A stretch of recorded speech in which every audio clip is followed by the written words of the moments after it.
Hello, everyone.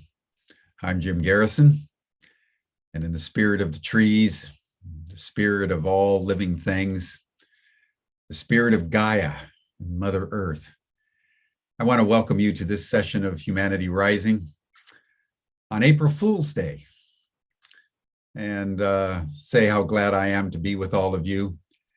Over the last 3 days, we've had a marvelous 3-day program on the world of trans.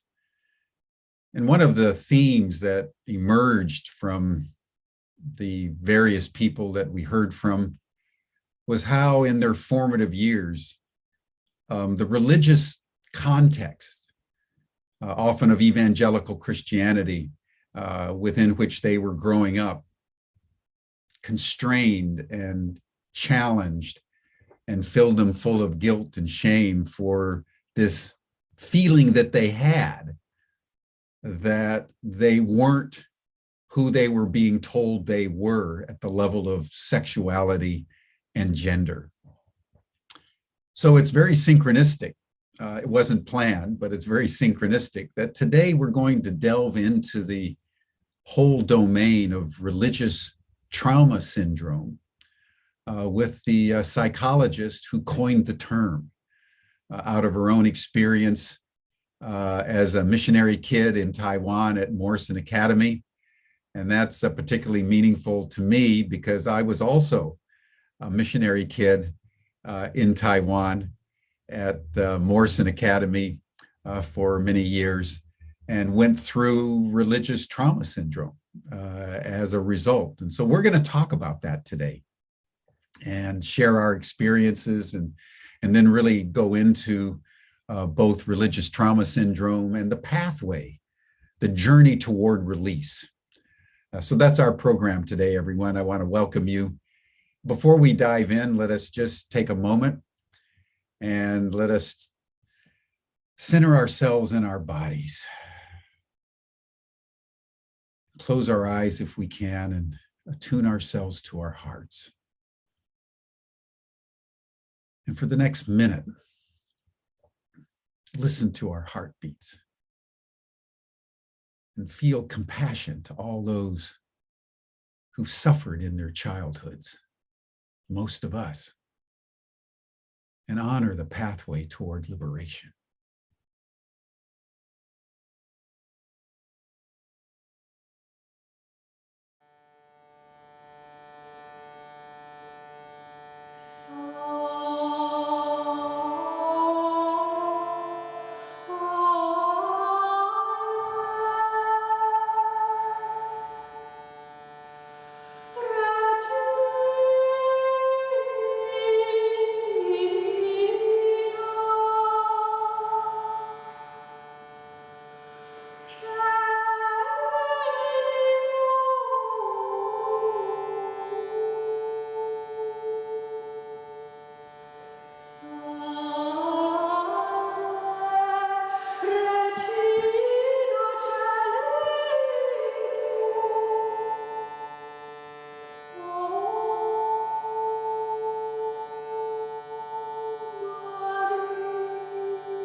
Thank you, everyone. It's my pleasure now to bring on Marlene Winell, who was in the same school I was when I was a little boy growing up in the island of Taiwan. And before I introduce you, Marlene, let me just set some context that in the 1950s, many of the missionaries who had been in China and then left during the Chinese Revolution in 1949 went to Taiwan. I was born in 1951 in West China along the Tibetan border. And then by July of 1951, under duress, my parents basically fled. And after a year or two in the United States, went to Taiwan. And so there were many, many missionaries in Taiwan beginning in the 1950s. They knew the language, they loved the Chinese people. And there were so many missionaries that they decided to build a school called Morrison Academy. Morrison after one of the great missionaries in China. And they all shared the expenses, and they placed the school in the center of the island in a city called Taichung. And there, many of us, Marlene and I, went to school, and we had various experiences that we'll share with you. Marlene actually was a few years after me, so we never met, but my sister and her sister knew each other. And I knew Marlene's sister, but not particularly well, because one of the things that happened at these missionary schools is that the boys, little boys and the little girls were kept as far away from each other as absolutely possible. But Marlene is very special because she creatively transformed her trauma. Took a PhD in psychology and religion, wrote a book called Leaving the Fold, which was partly her experience and just dealing with the issue of how people escape or liberate themselves from the trauma of fundamentalist religion. She went on to coin the term religious trauma syndrome. She's now the head of an agency, Journey Free, which is an online consulting service for people dealing with the harmful effects of fundamentalist religion, and has really developed an entire vocation around empowering people who have suffered in one way or another with religious trauma syndrome. So I really want to thank you, Marlene, for joining us. Marlene and I have known each other for some time, and welcome. And what I suggest, Marlene, is just a way to dive in, is just tell us about your upbringing, your family, what it was like for you growing up in Taiwan, share some of your experiences of Morrison Academy. I'll share some experiences, and then we'll go on and talk about your analysis and religious trauma syndrome and what you've been doing. Okay, and thank you for having me here. I'm excited to be on your program. It's great. Yeah, as Jim said, we were both in Taiwan together, not at the same school at the same moment, but we went to the same Christian boarding school. My parents were among those missionaries that left China and went to Taiwan and set up their mission work there. And so this school was in the middle of the island, and it was supported by 3 different mission boards, all fundamentalist Christian. My parents' denomination was not involved. They were with the Assemblies of God, which was a little out of the group because it was a charismatic kind of denomination. So they were not part of Morrison Academy. But they sent kids there. My brother and sister went there, and I went there. And like Jim said, members of his family were there. And this was basically a school that taught Bible class every day, right? and we had devotions in our dorms at night. There were kids that lived on campus and also kids from the local town. But we were all just immersed in Bible study, and there would be spiritual emphasis week once a year, where for a week we were supposed to rededicate ourselves to God, and we were all supposed to be born again, saved little kids. It went from K to 12, and a lot of people spent their whole upbringing going to this school. So we were pretty indoctrinated, I would say. And I took it all very seriously. As a teenager, I became especially immersed in my faith. I also went off campus to a group that was charismatic that I went to on Wednesday nights, and I was of the speaking in tongues variety, I mean. And so I was a little different from others. But when I was about 16, I gained a reputation for being very, very pious, and in a good way. The other kids thought that I was, some kind of super Christian, because I was outspoken about it, and I would do things like fast on Wednesdays and not show up at the dining hall. Oh, really? Yeah, because I had to get permission to do that. But no, I was very zealous. I have since then said that Jesus was my first lover. I was very, very serious about my faith. And then it started to come apart slowly. When I was 16, we moved to Southern California. And so you were in Taiwan at Morrison till you were 16. So what grades were you there from the first grade onward? No, I was there from 7th grade to 10th grade, 4 years. Oh, okay. Yeah.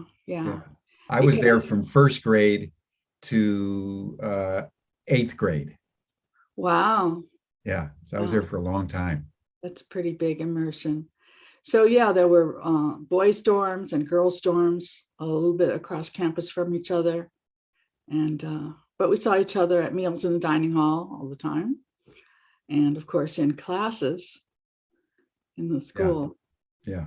So Jim, you never got as serious about your faith the way I did, it sounds like. No, I went in the opposite direction.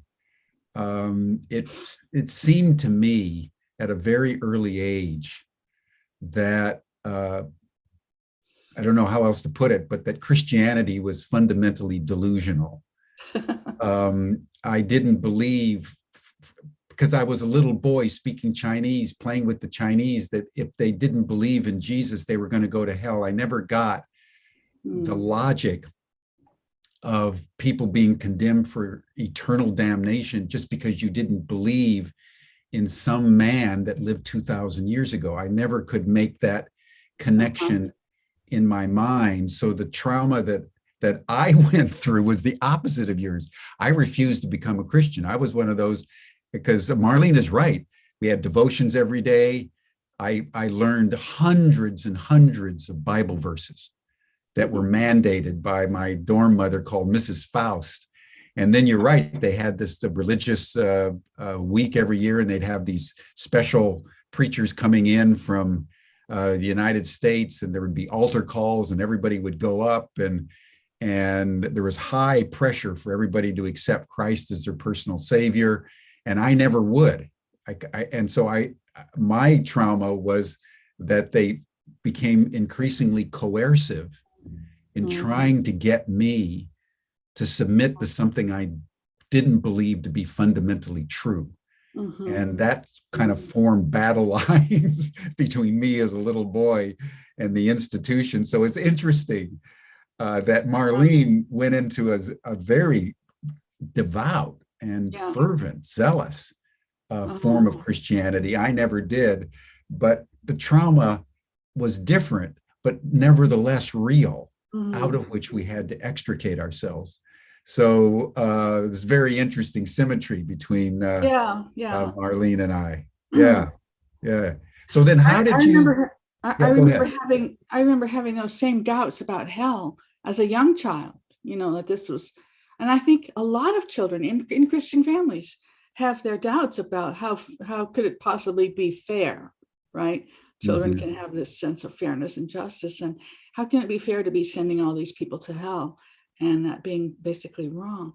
But over a period of time, I think that having the don't think for yourself message, and God is the one that's in charge, he can do whatever he wants, you have to believe this or you're in big trouble. I think it wore me down like it wears a lot of people down, to where you really stop questioning so much and you go with it and share the delusion, because and this is an interesting thing. When I work with people that are recovering from this kind of religion, they also find it confusing, because there's the upside of religion. There's the comfort and security.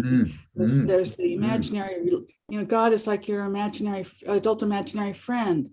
And it can be great. And there are also other perks with going to church. You have a community, you have music, you have a lot of nice things. You also have structure, you have rules for how to behave in a lot of situations. You don't have to construct your own morality or ethics. It's all done for you. A lot is just handed to you on a silver platter. And if you go with the program, there are leadership opportunities. There's a lot that you can do within the church structure, as long as you don't question, right? Yes. You have to turn off that basic mechanism of thinking for yourself that would allow you to find your way out. You have to turn that off in order to be accepted in the group. And many pastors, will tell a seeking young person that they're sinning when they are simply asking good questions. So I went the other direction. Yes, I became very devout, and it was extremely meaningful to me. And after we moved to Southern California, where my parents went on furlough, I was in my junior year of high school. It was a big culture shock, for one thing, but it was 1968. Oh boy. Summer of love. Calvary Chapel was heating up. Christian rock and roll was getting off the ground. We were having, I went to Calvary Chapel, where all the other Christian hippies were, and we had all the same accoutrements and communes, and we had baptisms at the beach. So in a lot of ways, it was pretty fun, but we were also very serious about witnessing.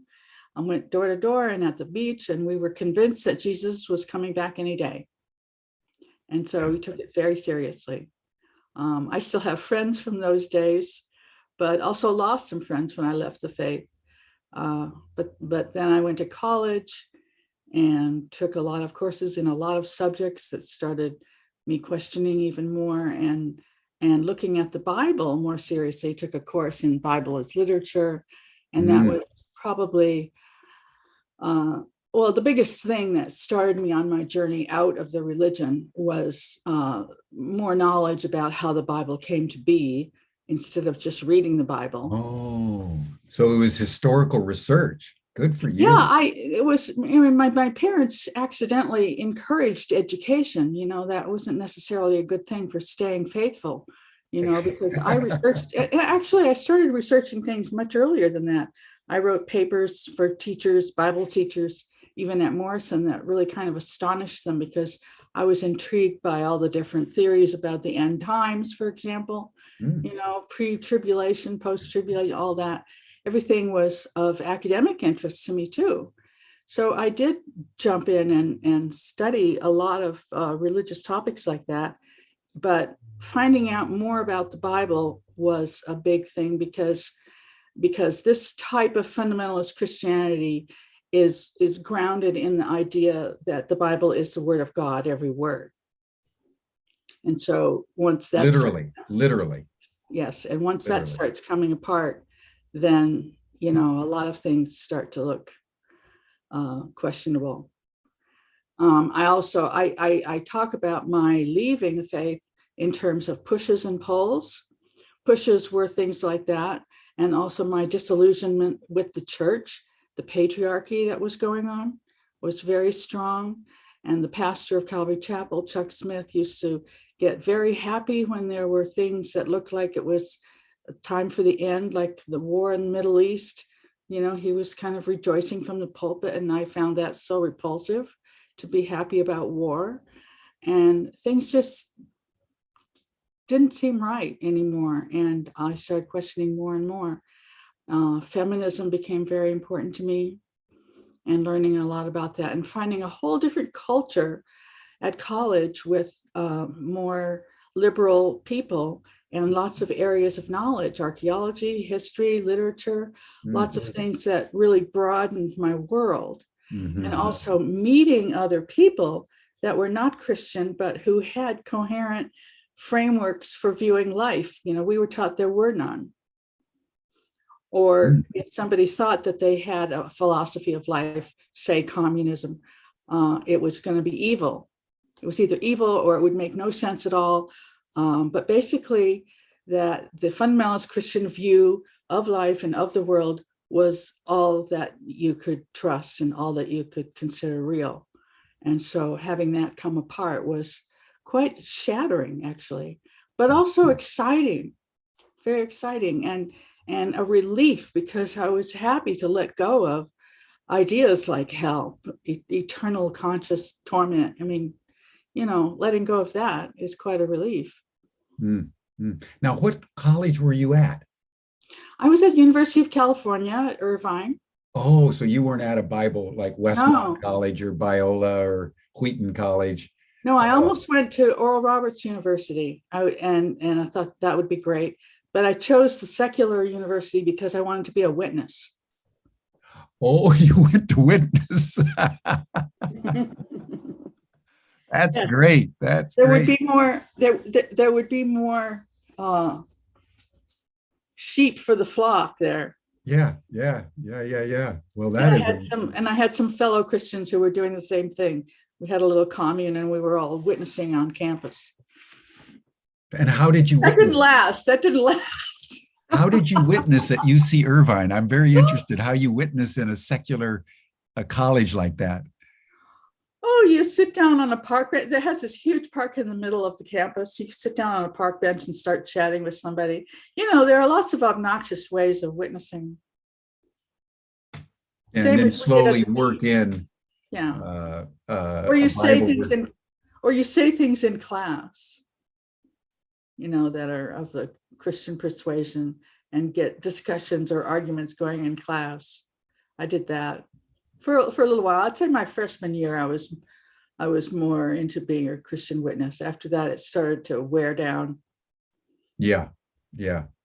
And don't forget, this was the 60s. This was the flower generation, the anti-war movement, the Beatles.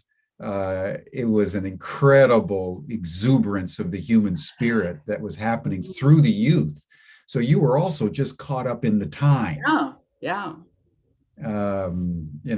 Sex, drugs, and rock and roll was the 60s and early 70s. Boy, it was quite a time to be alive, to be coming of age. Yeah. So you actually made the journey from, you literally left the fold. I mean, your book title is so apt, that you actually left the fold. Yeah. It's quite. And we were high on Jesus. You know, I mean, they were claiming all these drug experiences, and we said we didn't need drugs. We were high on Jesus. Yeah. But we had the rock and roll, not much sex.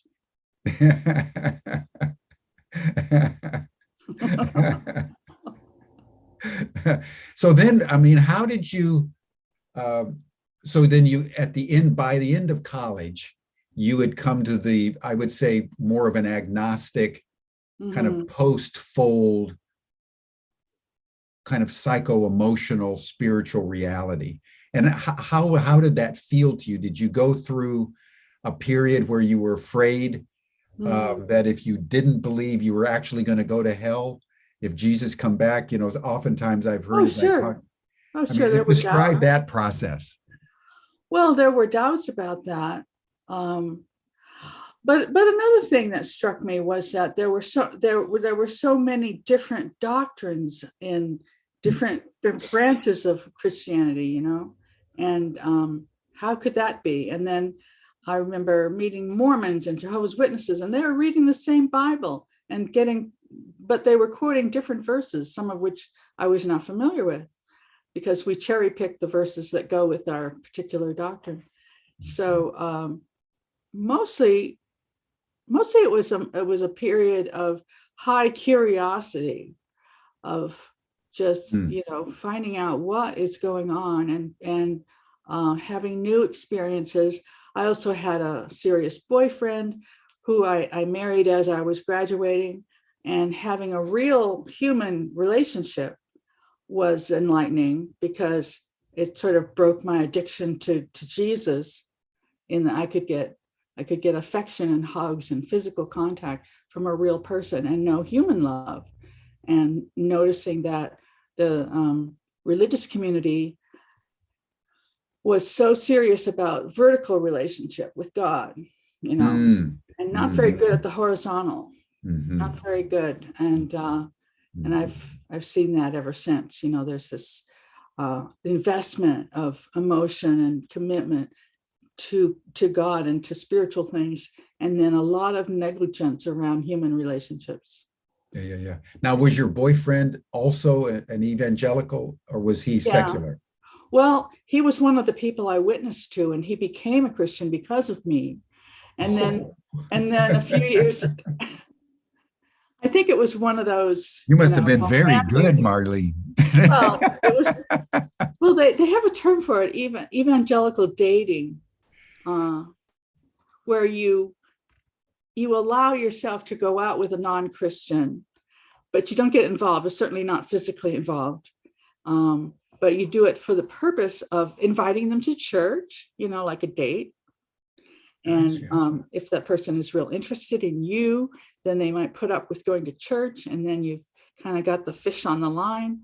And that's kind of what happened with him. But then later on, he obviously didn't go through the intense indoctrination that I had been through. So when I started leaving the fold, he left the fold also. We both did. Yeah. Oh, that's amazing. That's amazing. And, you know, that's so true, as one of the characteristics of Christianity as a mass religion, a mass movement, is the emphasis on the verticality and the de-emphasis, in fact, the negation of the horizontal. You know, we're all sinners. This is an evil world. We're all going to go to hell unless we believe in Jesus and fixate our identity in a metanoia conversion process that into the transcendent. And so that's very important, that as you lateralize your love and affection and sense of community, the vertical transcendental pole was diluted, sort of by the sort of the nature of things. Yeah, and I would in school I was also studying psychology and psychotherapy methods, and part of that was listening skills. And I started a 24-hour hotline as one of my field projects, which was connected to the church in Calvary Chapel, and recruited a lot of volunteers. And what I found was that Christians are not very good listeners. And I had to do a lot of training in these basic secular skills for being empathic and responding to people and actually listening to them, instead of just hearing their story and immediately having the same answer for each person. You know, no matter what they said to you, it's Jesus is the answer, and that was about it. And I didn't think we were doing a very good job. And then the pastor decided that I couldn't direct this program because I was female, and replaced me with a man who had only been a Christian for a few months, but he had the right genitalia, so he got the job. No kidding. Yeah, so that was one of my experiences with the church. Yeah. Well, was that a sort of the straw that broke the camel's back kind of It moment? was in there among some other straws. Yeah, a big one. Yeah. And what were some of the other straws? Well, I was very, very impressed with this couple that I got to know. They were very devout in their religion. They were part of an Eastern religion. Oh. Maharishi, I can't remember the full name, but anyway, they were so happy. They had all the fruits of the spirit. And I actually, even though I had this charismatic background and the Assemblies of God was big on healing and tongues and prophecy and all that, I was never so enamored with that compared to the fruits of the spirit, which are peace, love, joy, understanding, those things that are also supposed to be the product of having faith in Jesus, right? And so to meet people that were exhibiting those, probably more than a lot of the Christians that I knew, was a real eye-opener. And they also claimed things like healing and intimate times with God, and said that their marriage was a lot better because of their faith, and yet it had nothing to do with Jesus. So I was kind of blown away, actually. Mm-hmm. Mm-hmm. Mm-hmm. Well, I remember that was a factor when I was a little boy. The little Chinese kids that I was playing with, scampering about. When we were in a little tiny village, and this was the 1950s, and so it was very rural, very traditional. These little Chinese kids were poor. They lived in small little huts. Some of them were in multi-families and in small constrained spaces, but they were happy. And I remember being so happy as a little boy. I had, I think, one of the happiest childhoods. And then when you would come into the church, or you would come into the religious domain of you're a sinner, and the negation of the body and the negation of the human spirit, I would say, I emotionally couldn't make that journey, and I began, because of this experience, these people that transcendental meditation, Maharishi, you're calm, you're compassionate, you're loving, and you have the fruits of the spirit. And then when you go to where they're teaching about it, you don't experience the fruits. Yeah, so that's that's a tipping point. That's a real tipping point. Yeah. And then at home, when I was a kid, we had 5 kids in my family, and we had probably a usual amount of sibling conflict and rivalry. And my sister and I would get into it quite frequently, or my brother. Do you remember Roland, my brother? He was, anyway. Okay. So, but my parents, they would never help us get along. They would never sit us down and help us listen to each other and try to do a little conflict mediation or figure out, how we could do better. We always were just sent to our rooms to pray about it. It was our problem, and we had to fix it with God and then say we're sorry. So we had these forced apologies, but no real growth at all in relationship skills or closeness as people. I mean, we've struggled as siblings, I think, as a result. Yeah. Again, we're just supposed to take it to God and then have God magically take away all the bad feelings and bad behavior in some kind of magical system. I don't know. Yeah. Well, I can identify with that. I mean, Mrs. Faust, if anything went, you were sent to your room, and you would have to learn, 5 more Bible verses, and be able to stand up the next morning and recite them from memory. I was put in solitary confinement a couple of times for several weeks, and I was forced to write commentaries I Oh, remember I had to write a commentary on the book of Job. oh And no. I had to write a commentary. I think it was one of the Gospels. I think it was the Gospel of Luke.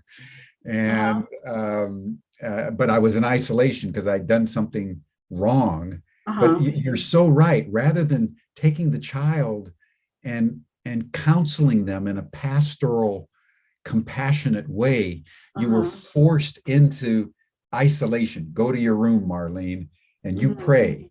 And when you're Mhm. ready to come out and apologize, you can come out, but don't come out before you're ready to apologize. So you go into this equation Mhm. that you have to, and then, I remember sitting in my room, I am not, and then you start to get hungry, you start to think, oh, geez, man, I'm going to miss soccer this afternoon. And so you think, okay, I'll go out and apologize.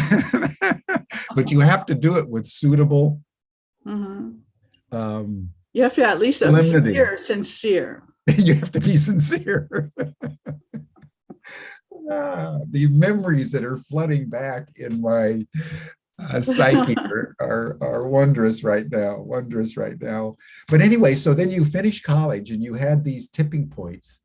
Then you went on. Did you stay at UC Irvine and go on and get your Um, PhD there?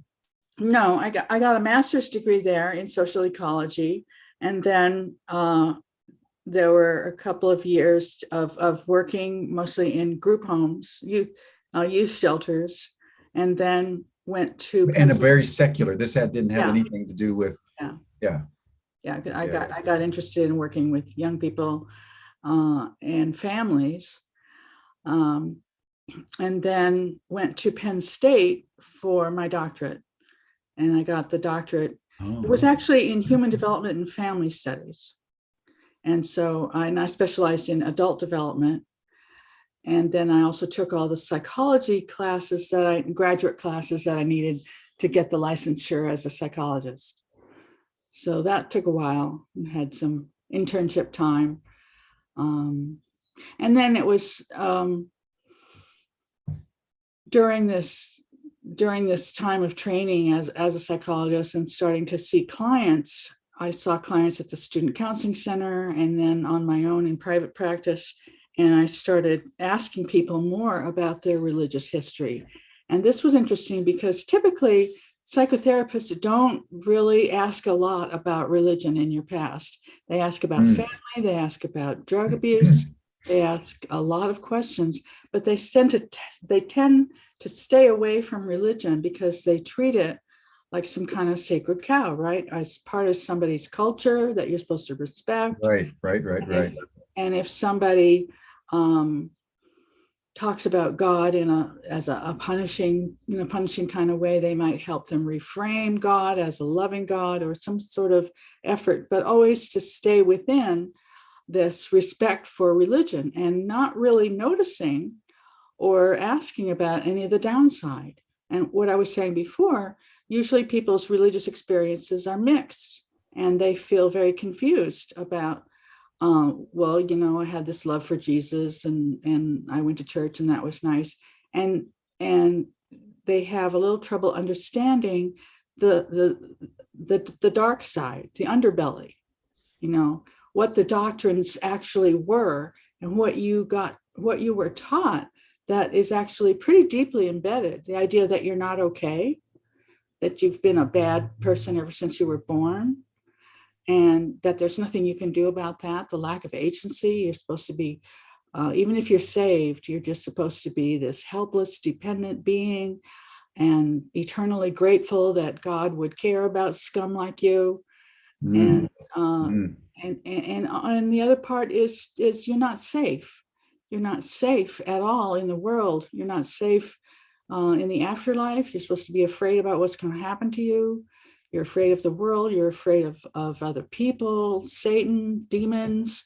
There's this spiritual existence that's swirling around that you can't see, that's always after you, this battle of good and evil. It's all quite creepy when you think about it, Yeah, yeah. um, and so even as a child to imagine that and have nightmares, and the only way you can stay safe is to stick with the program. And so what do you do when you grow up and you actually want to leave the program? it can be pretty frightening. And so people are often traumatized at the time that they're trying to leave. It's a huge transition. The reason why I think religious trauma syndrome is different from ordinary PTSD is that it affects your whole life. It affects all of your assumptions about reality, right? If you're moving from this this Well, let's good, dive into that. Yeah. this whole dichotomy of good and evil, and the whole spiritual realm, and the idea that the world is going to come to an end and people are going to be judged, and you look at other people as the other. If they're not saved, it's we and they. It's a whole worldview that affects all your relationships. It affects career, just like you're supposed to look for God's will in your life all the time. You can't make your own decisions. You can't trust yourself. And that's, in the end, one of the worst things, is that you learn that you can't be trusted. And that's one of the huge areas of healing that has to happen when you leave. Now, let's talk a little more about this. Tell us how your awareness and conceptualization of religious trauma syndrome emerged. Did it come out of your PhD studies? Did it come out of just? How did you go from studying psychology and group work and so forth into religious recovery? Tell us that story, and how you began to formulate religious trauma syndrome. Well, as I learned psychology, I learned different personality theories. I learned different methods of psychotherapy, and I was intrigued to see that some basic assumptions were just so different, like assuming innocence, assuming that somebody's well-intended, empowering people, respecting them in their feelings. The feelings are real and they're for a purpose. They're not wrong and bad. Sexuality being good. Just basic humanism, I would say, that I was getting in my psychological studies, and having that be so different and so refreshing. Yes. So refreshing, and then when I was in practice, to sit with somebody and to have this unconditional positive regard, as Carl Rogers would name it, right? Where you treat somebody with that kind of respect, and then help them with some things that they have learned in their life that are dysfunctional. They might have some relationship problems or anxiety or depression or whatever, but a lot of what somebody is doing behaviorally has been learned through the course of events in their life. That it's and understanding learning theory was very big for me, and that replacing the notion of sin. Yes. Okay. A big thing was getting rid of the whole notion of sin. That we're good to begin with, we're fine. We can make mistakes, but a lot of the things that we do are learned from our parents or culture, and that we can unlearn things and we can learn new things, and that people are basically well-intended. And so that was a really important assumption for me to learn how to make as I'm sitting with clients. And then listening to them talk about their own religious past, and finding that they had some of the same kind of indoctrination that was really unhealthy. For somebody to be talking about child abuse in their past, for example, and then to say, oh, but I totally deserved it. I was such a bad child. And I'm sitting there saying, wait a minute, what do you mean deserved it? And unpacking that.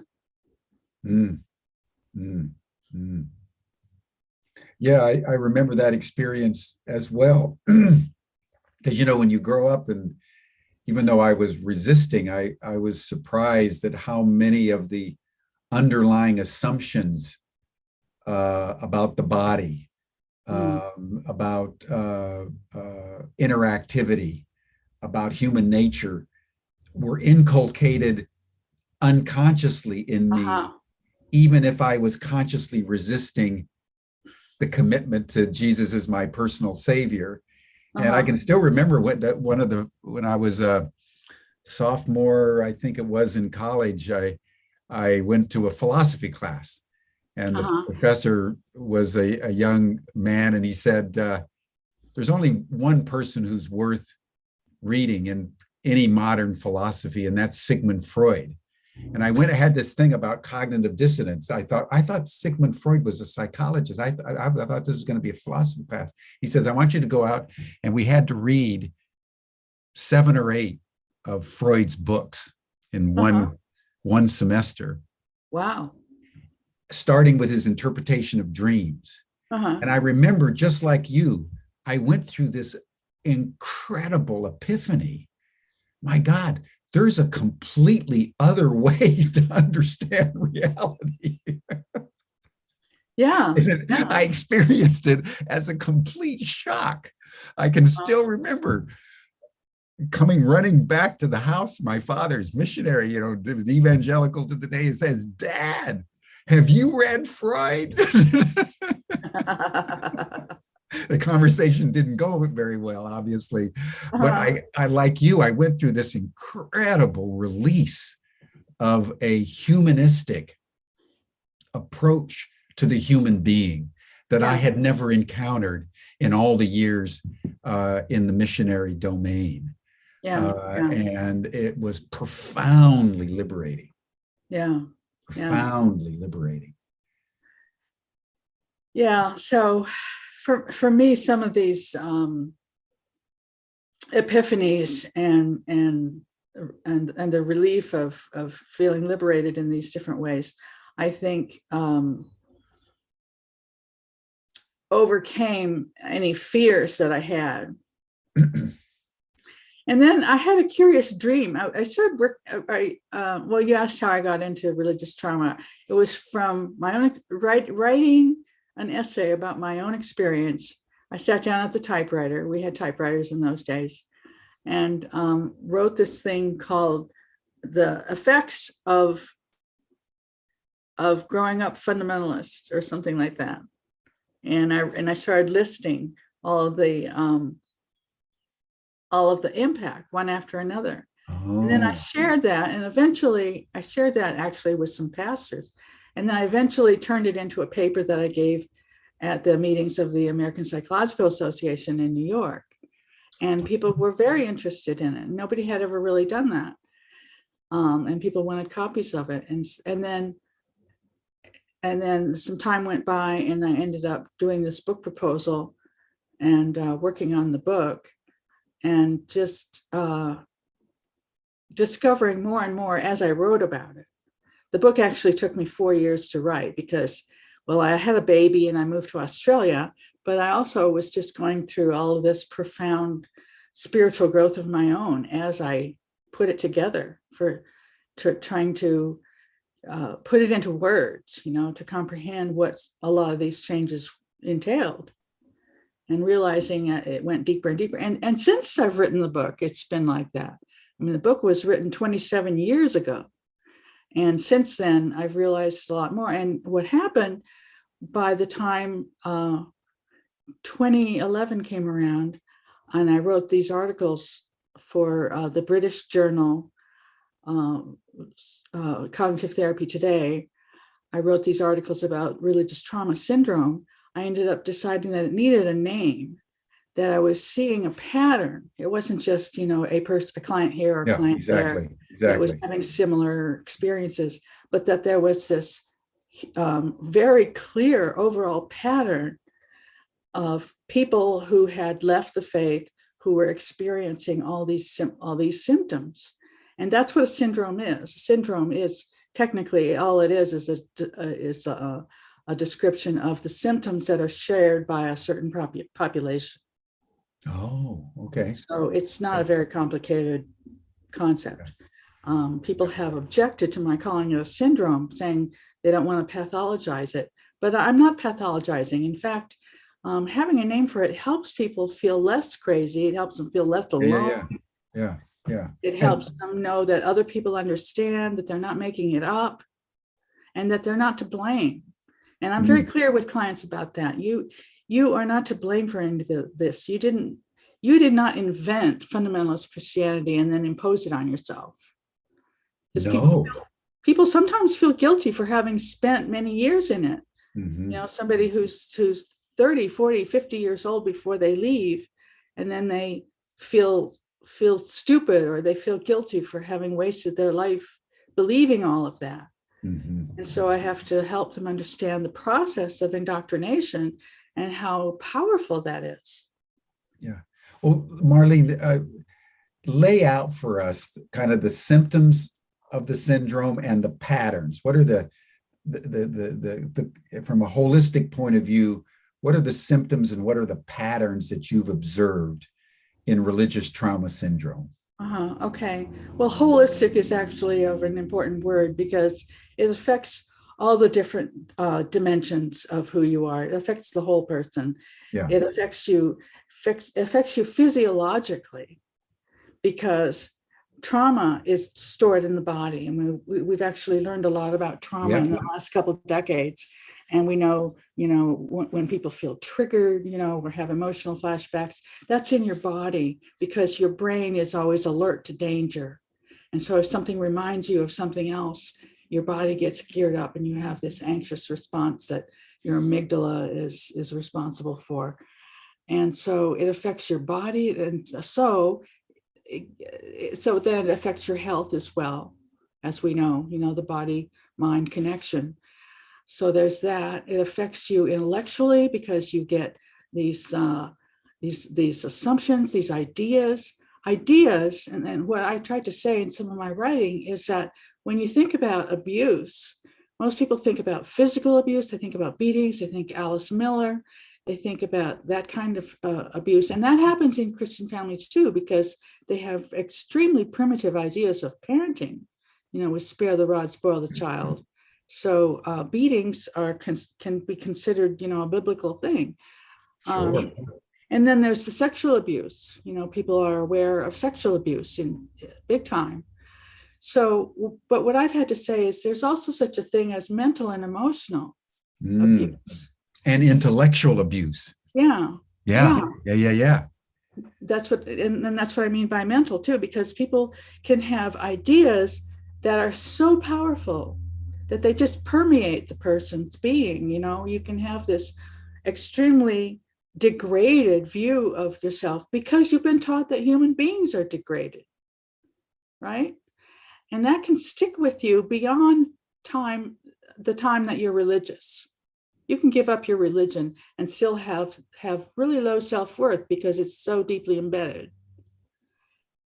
And then also this idea of being fearful, of having anxieties, of being afraid, of not having any kind of basic faith in life itself, in other people so that you can connect with them as being good beings, of having faith in your own ability to rise to the occasion when you have problems in your life. This whole lack of agency is really serious. And that, again, can last beyond the time that you're actually religious or going to church, right? So, so I have said that I think there's such a thing as mental and emotional abuse if what you're talking about is harm done to the person. And it may not be the thing. Another thing that's important is that Christian parents aren't necessarily trying to harm their children, right? With passing on what they were indoctrinated to believe. So it's kind of subtle, and there's sometimes a total lack of awareness of what's going on with this process because they think it's good for you. Like the child that comes home and mom and dad aren't home and there's a broom on the floor and the child panics because he thinks the rapture has come and he got left behind. Mm-hmm. Right? And then this is true story. A person wrote about this in the forum that we have. It turns out there was something going on down the street that his parents were looking at. They came back. The boy is all tearful and telling his dad what he panicked about. And his father says, "That's good. You should be afraid that Jesus is going to come and you're not going to be ready." Whoa. Instead of comforting him. This basic fear about being in the world, living your life and not be, because there actually is no guarantee, even if you are a believer, right? You don't know whether you're believing hard enough. People get saved over and over again. You know, I have clients that say they've been up doing the altar call hundreds of times because you don't know whether you've said the exact right words, the sinner's prayer, whether you've done it well enough. You don't know whether you've committed a sin that is so bad that you've lost your salvation. So the insecurity isn't just people that have left the faith. The insecurity is in the religion itself while you're in it as well. Mm-hmm. So I ended up later on sort of expanding this definition of religious trauma syndrome to include the trauma while you're still in it, the things that it's doing to you, and the trauma of leaving, because the trauma of leaving is a wrenching process in itself, because you have to reconstruct your whole world. Yeah, the trauma of being in it and then the trauma of leaving it is part of the syndrome. Yeah, exactly. There's actually two parts to that. Yeah. And when you began your work, did you kind of specialize in evangelical Christians? Because there's fundamentalist Jews, there's fundamentalist Muslims. Have you dealt with people from kind of fundamentalisms sort of generally? And if you have you noted any differences between religious trauma as sort of a Jew, Christian, or Muslim? Yeah, sure. There are differences. And let me just say, when I wrote the book, I realized that I was dealing with a huge range. And what I really knew more intimately was Christian evangelicalism. And so I asked the publishers, who were both ex-Catholics, they were pretty excited about the book, but they said, just focus on what you know, and then other people can make the application. And that's exactly what happened. All of my examples are from fundamentalist Christianity. I don't pretend to know about the Muslim experience as well. But after it was published, it got read by everybody, and Mormons related to it, Jehovah's Witnesses. I mean, they all could relate to it because some of the core ideas were the same, and the steps to recovery are really similar. You know, like recovering your ability to trust yourself. That's true for all of them. So like, for example, right now we have this huge support group that meets twice a month online that has people from all different backgrounds. And they are very easily able to support each other really well. I've learned, and you know, I'm debating some kind of follow-up book and having a chapter on these various other religions. Like, I've learned certain things about the Mormons. Jehovah's Witnesses, for example, are obsessed with Armageddon coming any day and of getting killed in Armageddon. They're also obsessed with a lot of legalism. They can lose out for doing bad things, especially anything sexual. They get excommunicated, in that they get disfellowshipped, it's called, and then their families will shun them as a way of trying to bring them back. So families get broken up in horrible ways, where parents won't talk to their children or vice versa. And it's very, very cruel. That's one of the more cruel groups in that sense, because they use that as a tactic to try to get people to come back. And sometimes it works because people can't stand it. So yeah, each group has its own peculiarities and areas where it's more or less painful. But I have worked with ultra Orthodox Jews, and people have read the book and then contacted me saying, if I change a few words here and there, this whole thing applies to me. And even though they're not evangelical Christian. So that was very, very interesting.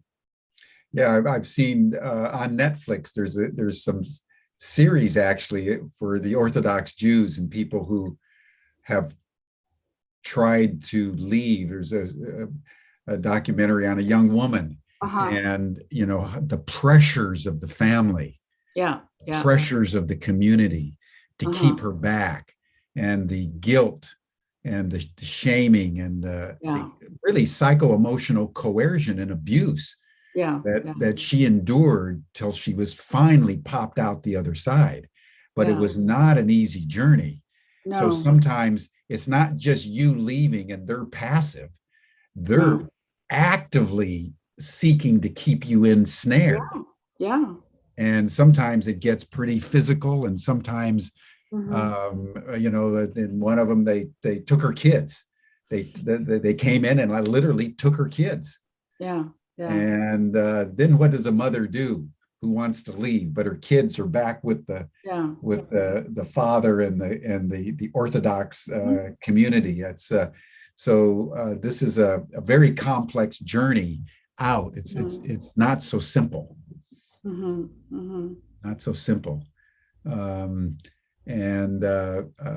then you've been developing this, and have you found? I think you ought to write another book. That, if I remember leaving the fold, it was very autobiographical and dialogic, but it feels almost like you could write the book on religious trauma syndrome as a kind of a really an analytical work that is empirically based in a world where it's really real. And that leads to another question that I have about the relationship, as you've experienced it, between religious trauma syndrome and ordinary post-traumatic stress disorder, and how they interrelate. And you mentioned some distinctions between them. But people coming out of Iraq or Afghanistan or Vietnam, say, for example, or even Ukraine now, are going to suffer post-traumatic stress disorder. And say a little bit more about the relationship between PTSD and RTS. RTS, yeah.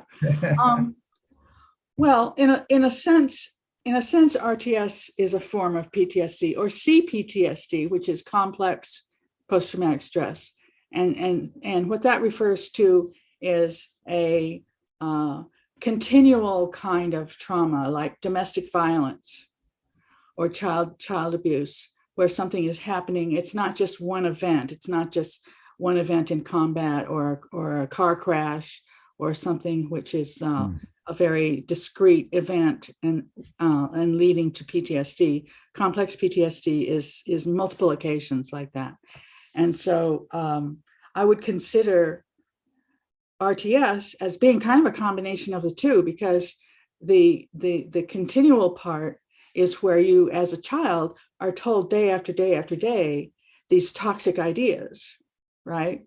And you're also taken to church and you're humiliated in certain ways, and you have all of these experiences that are constant, that are within the religion. And then the PTSD part would seem more similar to the leaving, the actual leaving, which can be all drawn out, but sometimes it can be very sudden, where somebody's just had a last straw and that's it, and they leave. But that part is more like PTSD. But what I was saying earlier was that I think two things. One is I think RTS can be pretty clear about the etiology, about where it's coming from. When somebody has this terrible self-worth, and you say, when did you learn that you were a bad, worthless person? And they look at me with, big eyes, and they go, when I was born. Yeah. And they heard it. And when were you told about hell being a scary place to go? And they go, when I was 3, and I said, do you realize what you're saying? And then how often were you told the same thing over and over again? And then they realized this was a battering that took a while, over a period of time. And it's very obviously and clearly related to what the person is clearly experiencing. Mhm. You know, that's not true for all trauma. Some trauma is harder to identify, but this is pretty easy to identify. So there's the etiology, and then there's this thing that I mentioned, which is that it affects your whole life. It affects your whole grounding in reality. Other PTSD doesn't do that. It's just, you know, this one area that was traumatized, or this one event. But RTS really requires you to discard most of what you think you know about reality and start over and reconstruct. And that can be quite a process. It can be very frightening because you've been told there is no other alternative. But it also just involves so many every different area of your life. Mhm. Well, you're making me more aware. I think I had both. Uh-huh. You know, like most, like you're born with original sin, Uh-huh. with Original sin, yeah. with hell, with damnation, and the negation of the self. And when I resisted it, Mm-hmm. I was punished unmercifully. Mm-hmm. And I mentioned solitary confinement. I have scars on my body from beatings from the missionary school.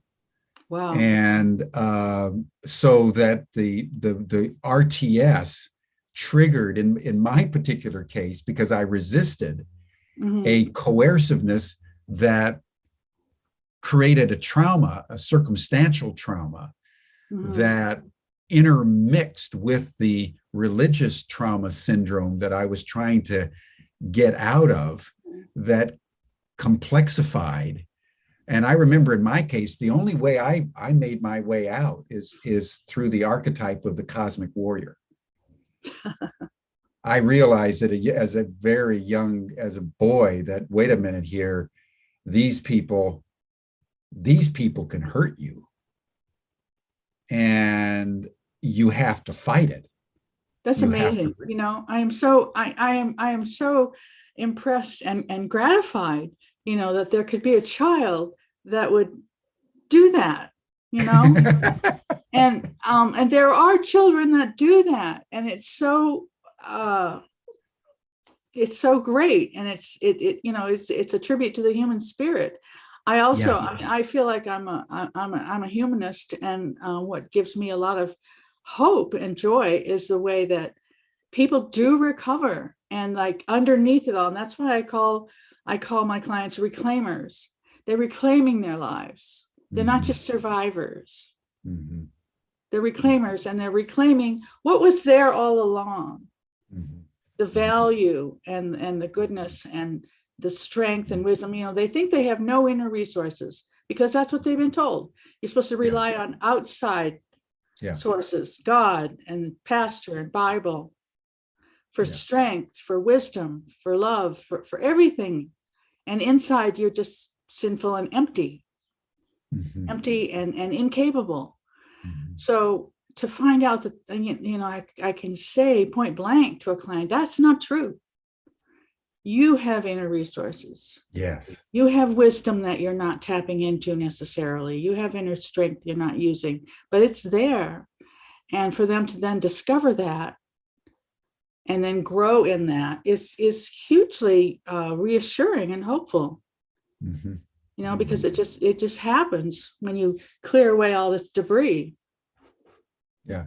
So the first aspect, the first part of the pathway of reclamation is just literally understanding the imprisonment and deconstructing it and trying to eliminate it as much as you can out of your psyche. And then filling it with the kind of self-esteem that is more normal and natural. Say more about that pathway of reclamation. Well, it's intellectual, it's emotional. You know, some of the intellectual insights trickle down to the emotions, of course.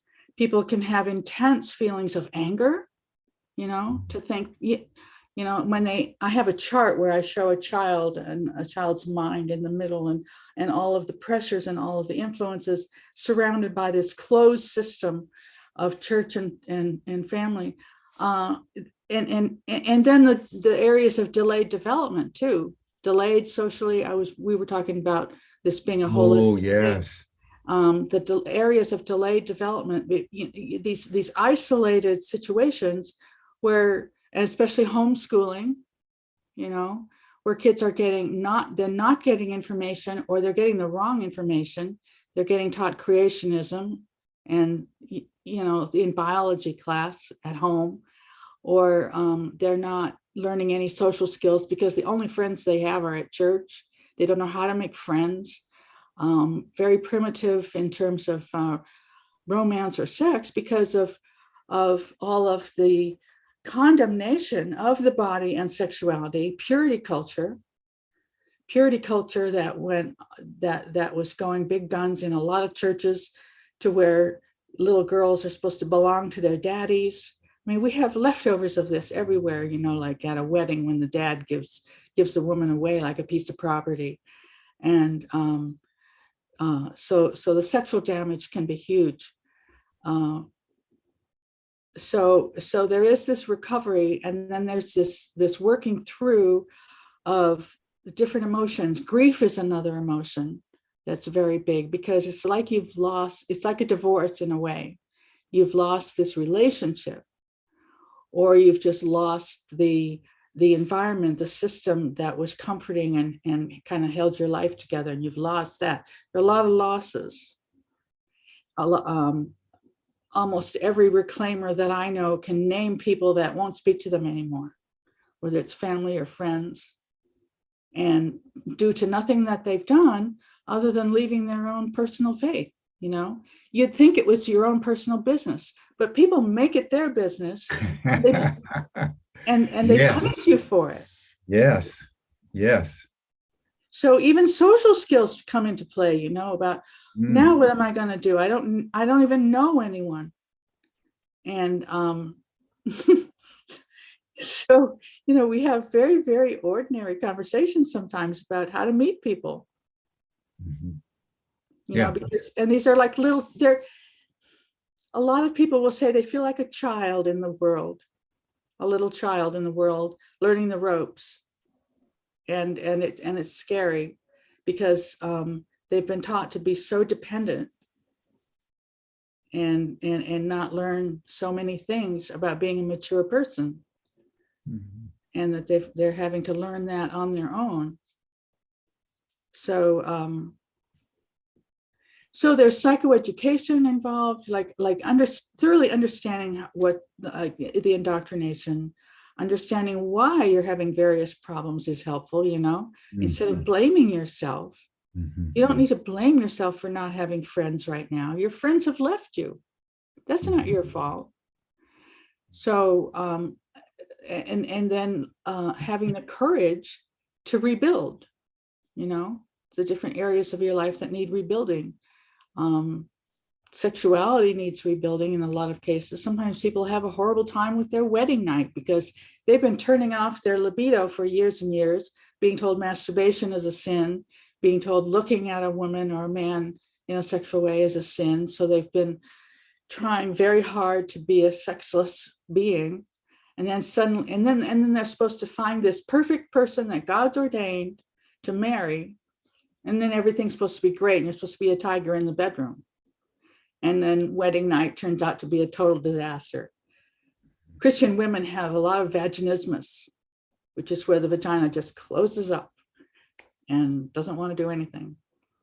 So it's pretty big. And so there's a lot of grief and struggle among the women especially. But the men too. I mean, sometimes the men have been indoctrinated also to not be sexual and to feel very, very guilty about any sexual feelings, and to be unable to function, unable to perform, even when they are turned on. So it affects that domain in a huge way. Mm-hmm.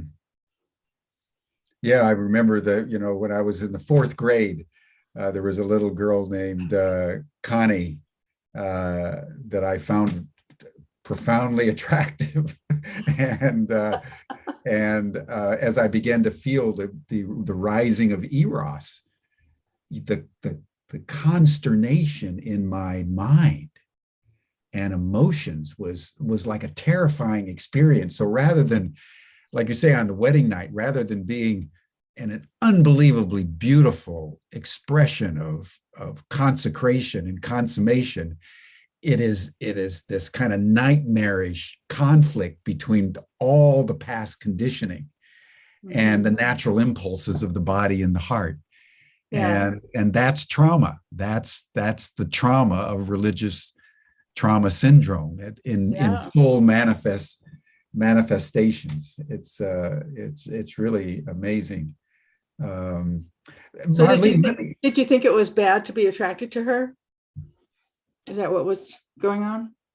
yeah, I think, I was conditioned that way around the body and sex, independent of how I felt about it, which is really underscoring, I think, your central point at that the distinction between PTSD and religious trauma syndrome is PTSD is circumstantial. You go to war, you get blown up in a tank or whatever, you have trauma.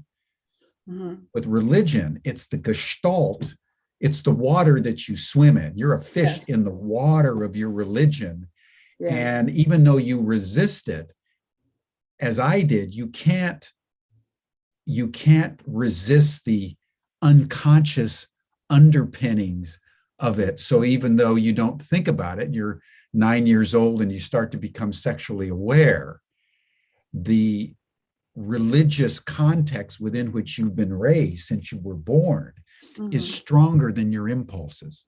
And the interactivity of the impulse and the constriction creates, I would say, psycho-emotional and mental turbulence in your being. You don't know what to do, but you want to do it. And then you do it, and then you feel awful about doing it. It's amazing. It's amazing. Amazing. Yeah. Let me ask you, as we're coming to a close here, I have just two more quick questions. One is, having gone through all this, is there any Christianity left in you? Is there any relationship with, say, Christ? Do you have a sense of being saved anymore? Do you have a sense? I remember talking to a Jesuit once and asked him about his journey. He says, well, I was Catholic. And then all of a sudden I went into the Jesuits, and he said, one morning I woke up and I realized it wasn't a Jesuit, but I was still Catholic.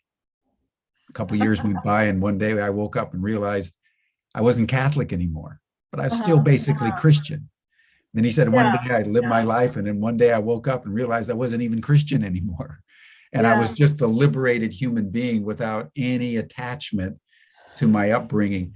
Tell us about where you have ended up. How's Marlene ended up? Are you post-Christian or just Protestant?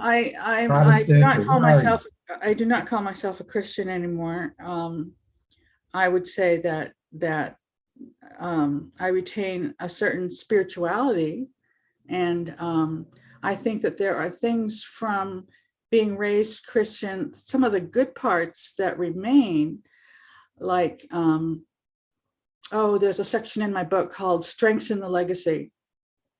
Things like we were taught to be non-materialistic, to not worry about money and not be grasping for things. And I that has stayed. I've lasted with that. And also a sense of values. I'd say the humanistic values that I have now that are the most important to me are pretty similar to some of the Christian values that I was taught, and some of the better aspects of what Jesus taught.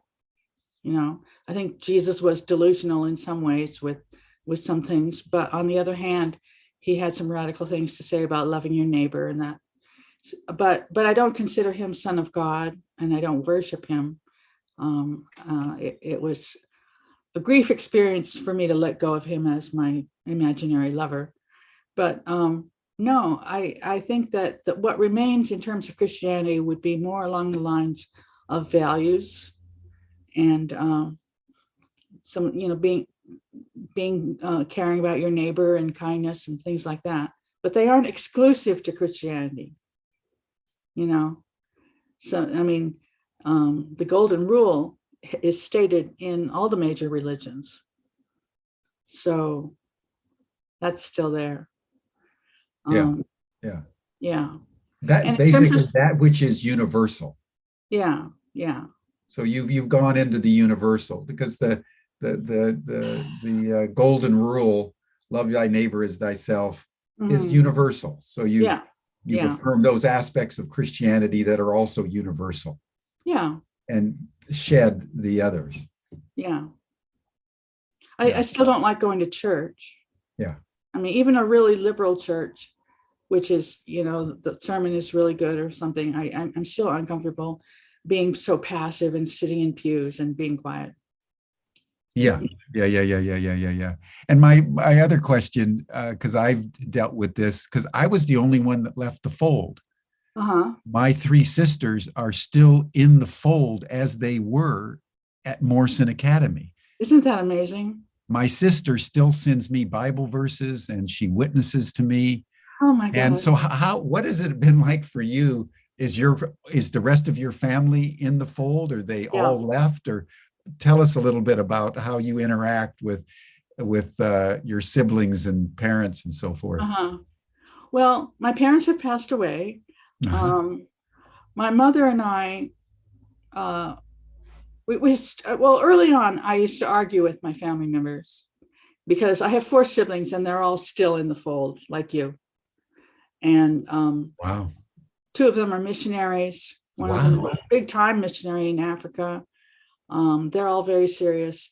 But years ago, we stopped working on each other, stopped trying to witness or deconvert. I tried, a certain amount of, it was pretty confrontational early on.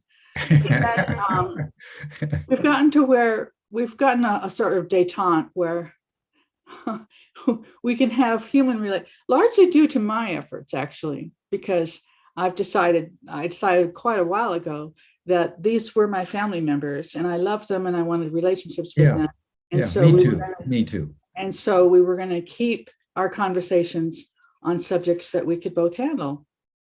And so it's been okay. A little sad because it doesn't get very deep, but that's how it is. Yeah. You learn to be consciously superficial. My mother, at one point, in terms of my salvation, said that she was going to leave it up to God to decide about me. Oh, that's nice. Because she wasn't going to condemn me, because obviously I was a good person, but she was going to leave it up to God. Yeah.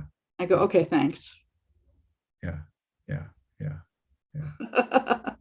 Well, this has been beautiful, Marlene. You've been really remarkable today in your the elegance with which you've dealt with something that's deeply traumatic in your own life and in the lives of many, many people.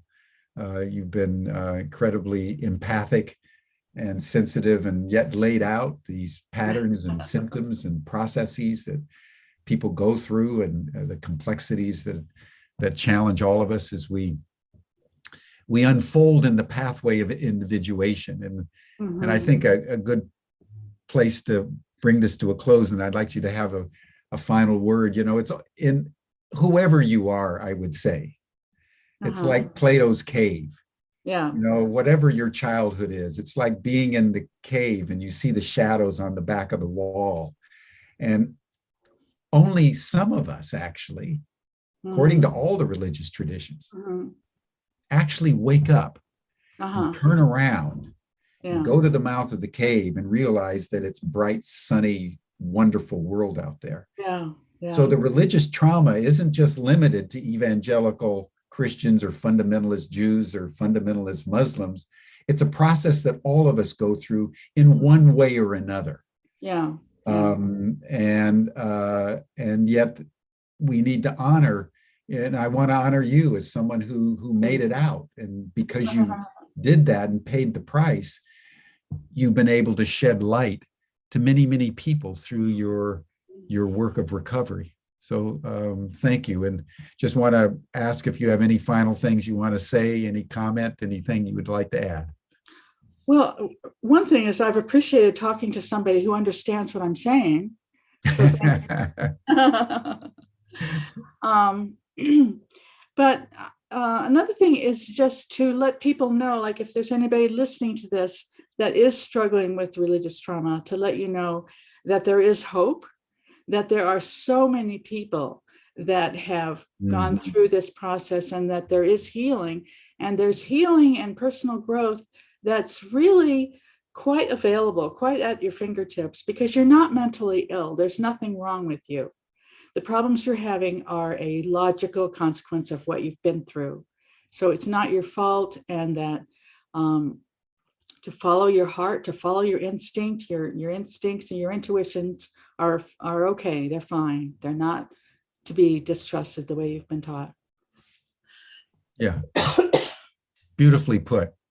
In the end, you're beautiful, and it's all good, and just keep believing in that basic goodness. Humanism is, I think, the bedrock. Life is good. Life is beautiful, and we're here for a reason. And that's to love one another and express who we are. Yeah. Enjoy the life we have here instead of waiting for some other life. Yeah, exactly. Exactly. Marlene, thank you. It's been so good to get reacquainted live on this program. Amazing. In this way. So I really want to thank you. That'll do it for us for today, everyone. You're all welcome to the after session chat group. Marlene, you're welcome. The link is in the chat box. You received the link from Matt in the email. I hope you can join informally for a few minutes to meet some of the people.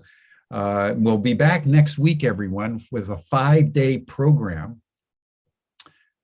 on being Black in America and what that's like under current world conditions.